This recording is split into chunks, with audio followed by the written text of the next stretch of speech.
बल्कि हमारे राज्य का राजस्व भी बढ़ेगा और हमारे प्रदेश के युवाओं को रोजगार के अवसर भी मिलेंगे। ये एक ऐसा विभाग है जिसके माध्यम से रोजगार के कई अवसर उत्पन्न किए जा सकते हैं। नमस्कार, दर्श न्यूज देख रहे हैं आप और मैं हूं आपके साथ दक्षा प्रिया।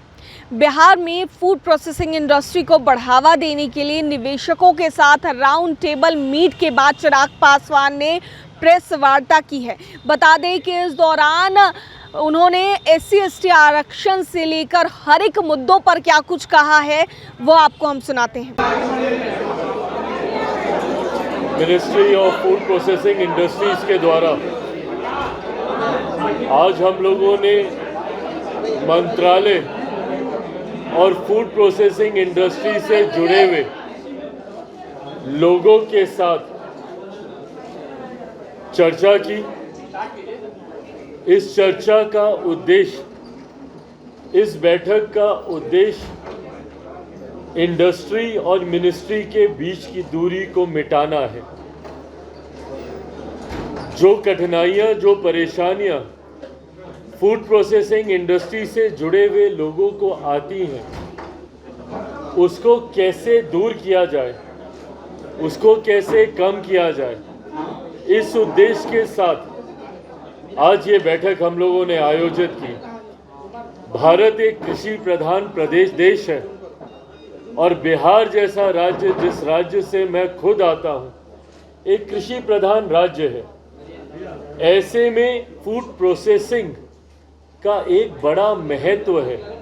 बिहार जैसे राज्य को विकसित राज्य बनाने की दिशा में आगे लेकर जाने के लिए जब मुझे मेरे प्रधानमंत्री आदरणीय नरेंद्र मोदी जी के द्वारा इस विभाग की जिम्मेदारी नहीं भी दी गई थी, तब भी मैंने बिहार फर्स्ट, बिहारी फर्स्ट के माध्यम से अक्सर इस बात का जिक्र किया था कि कैसे फूड प्रोसेसिंग यूनिट के माध्यम से, फूड प्रोसेसिंग इंडस्ट्रीज के माध्यम से कैसे हम लोग अपने प्रदेश को विकास की गति दे सकते हैं। अगर हमारे राज्य में अलग अलग जगह पे प्रोसेसिंग यूनिट्स खुलते हैं तो न सिर्फ हमारे किसानों को इससे आर्थिक लाभ होगा, बल्कि हमारे राज्य का राजस्व भी बढ़ेगा और हमारे प्रदेश के युवाओं को रोजगार के अवसर भी मिलेंगे। और जब मैं प्रोसेसिंग यूनिट्स का जिक्र कर रहा हूं तो मैं बड़े उद्योगों का ही जिक्र नहीं कर रहा हूं, मैं उन छोटे उद्यमियों का भी जिक्र कर रहा हूं जिन्होंने छोटे स्तर पर ही सही पर एक अपनी पहचान बनाकर जॉब सीकर से जॉब गिवर्स की भूमिका में वो लोग आए हैं। भले वो स्मॉल SHGs हों या माइक्रो एंटरप्राइजेस हों, और बड़े उद्योग तो हैं ही इसमें जिन्होंने अपना योगदान देने का काम किया। ऐसे में आने वाले दिनों में बड़ी सोच के साथ हम लोग बिहार में प्रोसेसिंग यूनिट्स को बढ़ावा देने के लिए हम लोग कार्य कर रहे हैं, जिसका जिक्र आने वाले दिनों में और प्रमुखता से मैं आपके साथ करूंगा। पर उस दिशा में जो बाधाएं हैं, जो अड़चनें हैं, उसको कैसे हम लोग दूर कर सकें, उस उद्देश्य के साथ आज इस बैठक को हम लोगों ने आयोजित किया, जहां पे ऐसे लोगों को हम लोगों ने अपनी बातों को रखने का मौका दिया जो इस उद्योग के साथ लंबे समय से जुड़े हुए हैं। इस उद्योग को बढ़ावा देने के लिए उनके सुझावों को भी हम लोगों ने सुना। तो वहीं ओपन हाउस के माध्यम से चर्चा उन लोगों के साथ भी हम लोगों ने की जिन्होंने व्यक्तिगत तौर पर संभवतः अपने घर परिवार की मदद से अलग अलग फूड प्रोसेसिंग इंडस्ट्रीज की स्कीम का लाभ लेते हुए अपने आप को स्थापित करने का प्रयास किया। आज इस बैठक के माध्यम से हम लोगों ने वर्ल्ड फूड इंडिया, जो मेरे मंत्रालय से जुड़ी हुई एक ऐसा इनिशिएटिव है जो न सिर्फ राष्ट्रीय स्तर पर बल्कि अंतर्राष्ट्रीय स्तर पर भी फूड प्रोसेसिंग इंडस्ट्री से जुड़े हुए लोगों को एक प्लेटफॉर्म पे लाने का प्रयास करता है।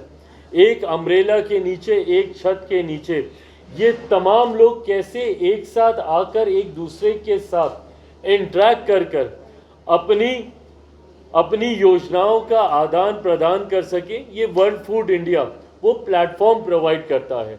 पिछले साल भी 2017 से हम लोगों ने वर्ल्ड फूड इंडिया की शुरुआत की, पर बीच के कुछ साल पेंडेमिक की वजह से कोविड की वजह से हम लोग इसको निरंतरता में चला नहीं पाए, पर पिछले साल से पुनः हम लोगों ने इसकी शुरुआत की है और इस उद्देश्य के साथ कि हर साल इस इनिशिएटिव को भारत में किया जाए ताकि विदेशों से भी जो लोग आए ना सिर्फ वो अपनी टेक्नोलॉजी का प्रदर्शन भारत में कर सकें, बल्कि भारत के जो यंग स्टार्टअप्स हैं या जो ऐसी टेक्नोलॉजीज़ हैं उसको भी एक इंटरनेशनल मार्केट मिले अपनी चीज़ों को प्रदर्शित करने को लेकर। इस उद्देश्य के साथ हम लोग आगामी 19 तारीख से लेकर 22 तारीख तक वर्ल्ड फूड इंडिया का हम लोग आयोजन करने जा रहे हैं, जिसमें कई राज्यों के का प्रतिनिधित्व इसमें होगा, कई मिनिस्ट्रीज़ का इंटर मिनिस्ट्रियल इंटरैक्शन भी है इसमें, जहाँ पे अलग अलग मिनिस्ट्रीज़ भी अपनी चीज़ों को फूड से जुड़ी हुई कैसे उसको इनकॉर्पोरेट किया जा सकता है उसको भी वो लोग वहाँ पर प्रदर्शित करने का वो लोग कार्य करेंगे। कई देशों के प्रतिनिधि मंडल भी इसमें एक अहम भूमिका निभाने का काम करेंगे। तो एक ऐसा प्लेटफॉर्म जहाँ पे गांव के एक युवा का स्टार्टअप हो या इंटरनेशनल टेक्नोलॉजी हो, ये तमाम चीज़ें जब एक प्लेटफॉर्म पे आएंगी तो इससे बिजनेस को भी बढ़ावा मिलेगा। B2B हो या B2G हो या G2G हो, कई MOUs पिछली बार भी हम लोगों ने देखे जो ना सिर्फ साइन हुए बल्कि धरातल पर भी वो उतरे हैं। इस बार भी हम लोग उम्मीद करते हैं कि कई ऐसे बिजनेस इंट्रैक्शंस होंगे, कई ऐसे नए MOUs साइन होंगे और कई नए एवेन्यूज़ इसके माध्यम से हम लोग खोलने का अवसर हम लोग को मिलेगा।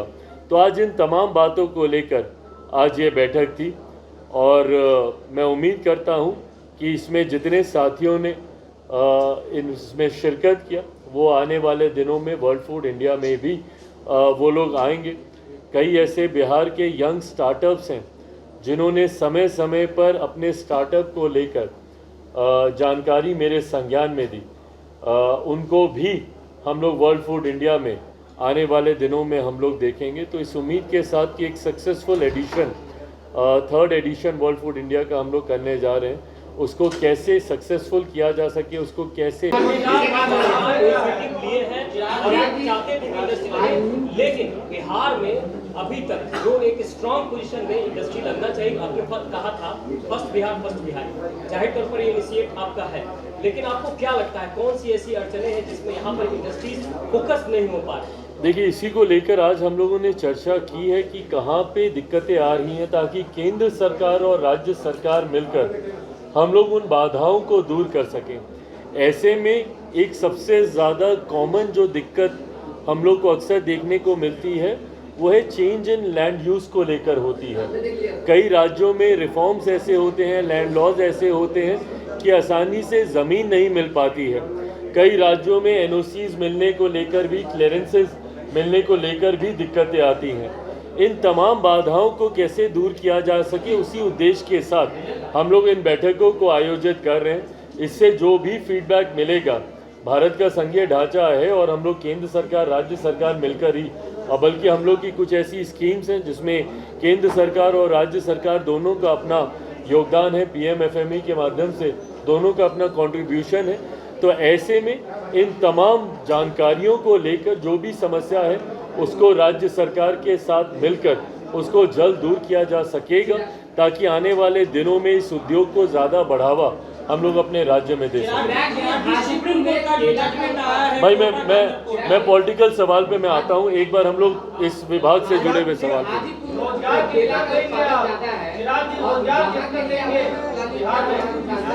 हाँ,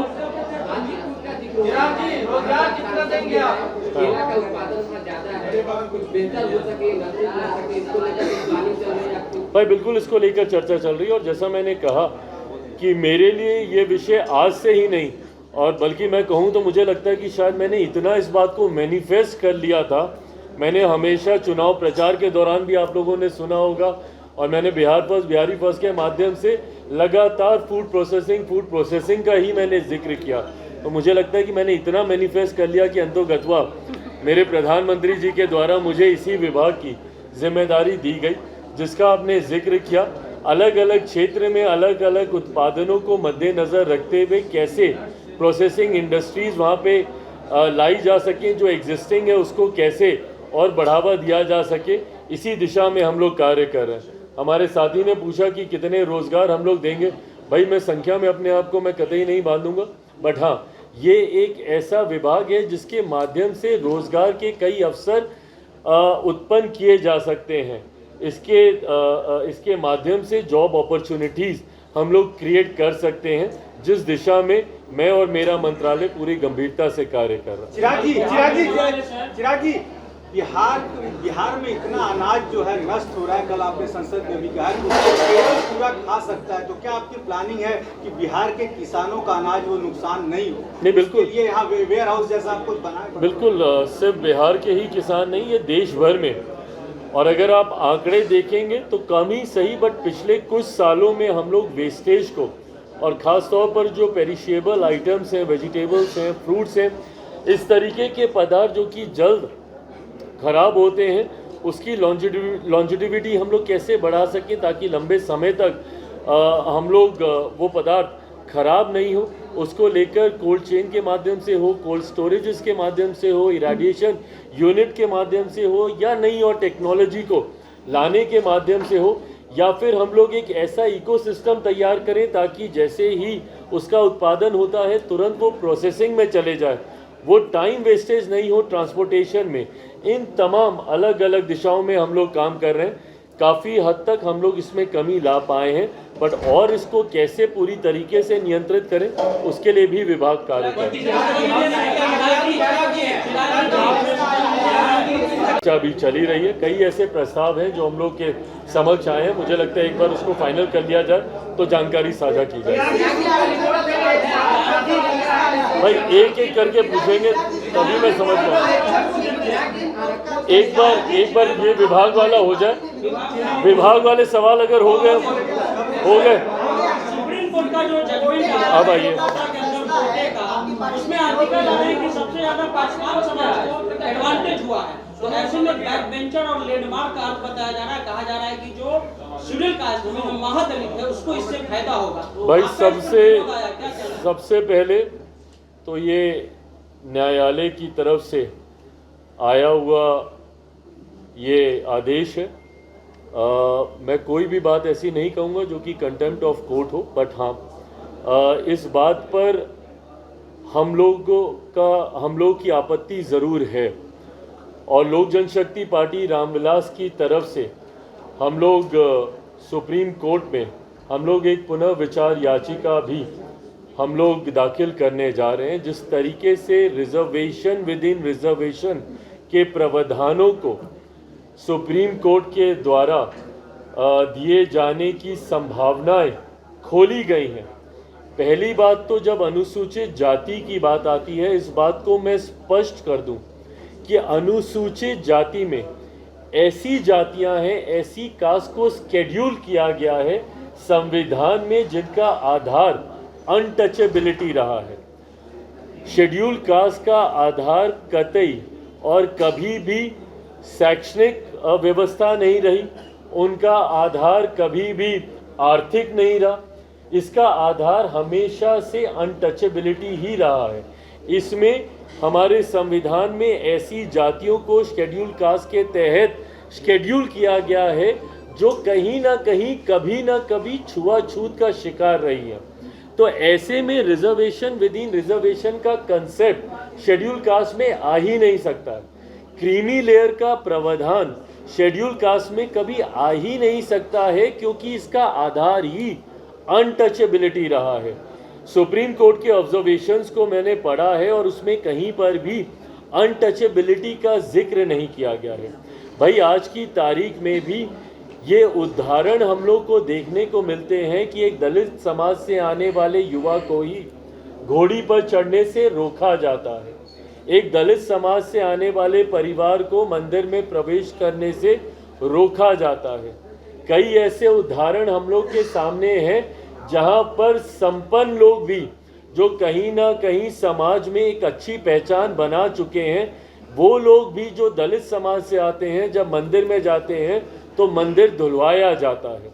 तो आज भी इस तरीके के भेदभाव को प्रैक्टिस किया जा रहा है। तो जब भेदभाव छुआछूत के आधार पर हो रहा है। ये भेदभाव कहीं शिक्षा के आधार पर नहीं हो रहा, ये भेदभाव कहीं आर्थिक दृष्टि से नहीं हो रहा कि भाई आर्थिक तौर पर आप सक्षम हो गए तो अब कोई भेदभाव नहीं होगा।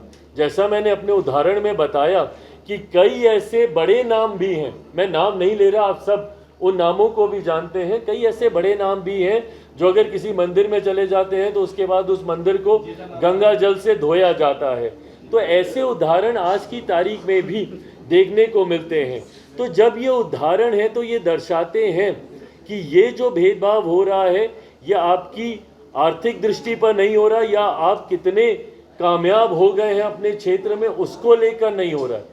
ये इसलिए हो रहा है क्योंकि आज भी छुआछूत को मानने वाले लोग हैं।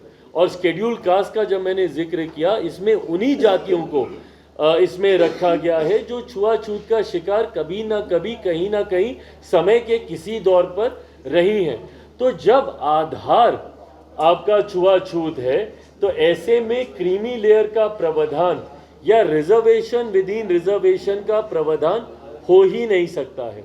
इसीलिए मैं और मेरी पार्टी लोक जनशक्ति पार्टी इससे असहमति रखती है और इसीलिए हम लोगों ने पुनर्विचार याचिका सुप्रीम कोर्ट में हम लोग आने वाले दिनों में हम लोग दाखिल करने जा रहे हैं। अध्यादेश का भी आप मन में सोच रखते हैं सर कि अगर भाई देखिए, मैं सरकार का हिस्सा हूं और मेरे पास सरकार के भीतर इन चर्चाओं को करने की गुंजाइश मुझे मिलती है। कोई अध्यादेश आएगा नहीं आएगा, इस पे कानून बनेगा नहीं बनेगा, ज़रूर मैं चाहता हूं, पर ये तमाम बातें गठबंधन के भीतर करने की हैं क्योंकि मैं खुद आज की तारीख में सरकार का हिस्सा हूं। ये गठबंधन के भीतर ये बातें की जाए। हाँ, इसके बाद आप कहाँ पे कैसे जिससे भी लागत हाँ भाई देखिए, पुनर्विचार तो ये हम लोग का अधिकार है। हम लोग किसी भी जजमेंट को लेकर पुनर्विचार के लिए कोई भी व्यक्ति हो, कोई भी संगठन हो, कोई भी संस्था हो जो उससे सहमति नहीं रख सकती है, ये एक कानूनी अधिकार है हम लोग के पास जिसका इस्तेमाल हम लोग जरूर करेंगे। ये कास्ट सेंसस के बिना ये हो सकता है क्या? कोटा विदिन कोटा की बात जो हो रही है कि कौन पिछले में पीछे देखिए, पहली बात तो ये दो विषय ऐसे हैं जिसको आप जोड़कर देख रहे हैं। मैं जातीय जनगणना का मैं पक्षधर हूँ, पर मैं कतई जातीय जनगणना का पक्षधर इसलिए नहीं हूँ कि उसके बाद रिजर्वेशन विद इन रिजर्वेशन के कंसेप्ट को लेकर आया जा सके। जातीय जनगणना का जहाँ तक बात रही है, इसकी ज़रूरत इसलिए हम लोग को है क्योंकि आज की भी तारीख में राज्य सरकार हो या केंद्र सरकार हो, कई ऐसी नीतियाँ हैं जो जाति के आधार पर ही बनाई जाती हैं, उनको हैंड होल्डिंग प्रोवाइड करने को लेकर, ताकि उन जातियों को मुख्य धारा के साथ जोड़ा जा सके। इस सोच के साथ इन नीतियों को बनाया जाता है। तो ऐसे में सरकार के पास ज़रूरी है कि उन जातियों के आंकड़े हों जिनके लिए वो नीतियों को बना रहे हैं, ताकि उसी के अनुपात में उस राशि को आवंटित किया जा सके। तो बहरहाल, जहां मैं एक तरफ मैं इस बात का पक्षधर हूं कि सरकारों, कई बार न्यायालय भी आंकड़े मांगते हैं कि फलाना जाति की क्या आबादी है, वो आंकड़े ज़रूर सरकार के पास होने चाहिए। मैं उसको सार्वजनिक करने का मैं ज़रूर पक्षधर नहीं हूँ, बट हाँ, सरकार। तो सुनो आपने कि तमाम मुद्दों पर चिराग पासवान क्या कुछ कहते नजर आए हैं। निवेशकों के साथ मीटिंग के बाद चिराग पासवान ने साफ तौर से बताया कि फूड इंडस्ट्री को किस तरीके से बिहार में बढ़ावा मिलेगा और भी तमाम मुद्दों पर क्या कुछ कहते नजर आए हैं, साफ तौर से आपने सुना। कैमरा पर्सन ऋतिक के साथ मैं दक्षा प्रिया, दर्श न्यूज़।